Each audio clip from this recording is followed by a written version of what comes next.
السلام عليكم. نصيحة من عندي ليك، حتى إذا كنت مريض أي نوع من المرض اللي عندك، حاول أنك تمشي.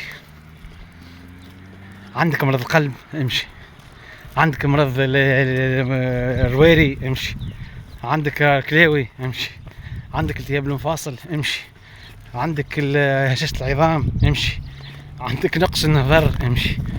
أي حاجة في مخك، عندك مرض أي حكاية امشي. كي تمشي تنجم تتحسن، تنجم ترتاح، تنجم تعاون الخلايا متاعك ان تتجدد، تنجم تعاون الكريات البيضاء ان تقاوم اكثر، تنظف الدورة الدموية متاعك، تنظف القلب متاعك، تنظف الرواري الكلوي متاعك، حتى مخك يرتاح. كي تمشي تنجم تخدم هرمون السيروتونين اللي هو هرمون السعادة، تخدم الدوبامين، تحس بريلاكساسيون. دونك لهنا ننصحك نصيحة، امشي امشي، وحتى اي مرض يكون عندك امشي تتحسن باذن الله. امشي، ميسالش اي بلاصه تنجم تمشي فيها امشي، تقوم الصباح تنجم تمشي، العشيات تنجم تمشي، اي وقت تنجم تمشي فيه استغله وامشي. موف.